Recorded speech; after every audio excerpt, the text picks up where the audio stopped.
Le jury et les téléspectateurs ont voté en masse, le 16 décembre 2023. C'est finalement Ève Gilles, Miss Nord-Pas-de-Calais, qui a été élue Miss France 2024. Mais avant de remporter la victoire, l'étudiante avait été victime d'une vague de body shaming. La suite après la publicité, elle a été élue femme la plus belle de France, à Dijon, le samedi 16 décembre 2023.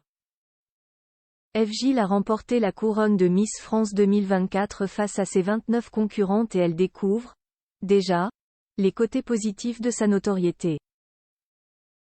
Comme les négatifs. Avant même d'obtenir son diadème des mains d'Indira Ampio, la jeune femme de 20 ans, étudiante en licence de MIASHS, avait eu droit à un avant-goût de tout ce que Internet peut faire de pire. Vague de body shaming pour Ève Gilles.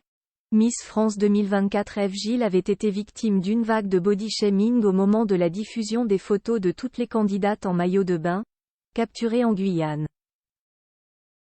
Beaucoup lui reprochaient, alors, d'être trop mince. Jai arrêtait de regarder ses commentaires disant que je n'aille pas de forme, que machin, que bidule, explique-t-elle dans les colonnes du journal Le Parisien. Kwon me critique sur mes cheveux ne me dérange pas, je les ai choisis comme ça et je peux changer. Mais mon corps, je ne le choisis pas. Mes formes, je ne les choisis pas. Le métabolisme que Jai, je ne le choisis pas. Ce sont des choses, on apprend à vivre avec. Ève Gilles, une Miss France aux cheveux courts, il faudra effectivement qu'elle fasse preuve de patience. La victoire d'Ève Gilles ne cesse d'être remise en question sur les réseaux sociaux, notamment parce qu'elle n'était pas la favorite du public, mais aussi à cause de sa coupe de cheveux courte. Jai plutôt envie Kwon passe à autre chose parce que Jai les cheveux courts comme énormément de Françaises.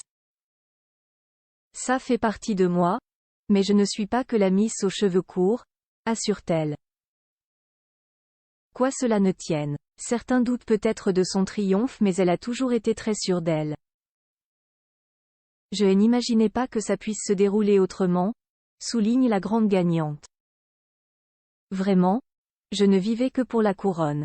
Quand on a appelé les 15, 12 ont été nommés avant moi, et j'étais toujours aussi sereine. Pour les 5, je n'ai pas eu de doute en plus.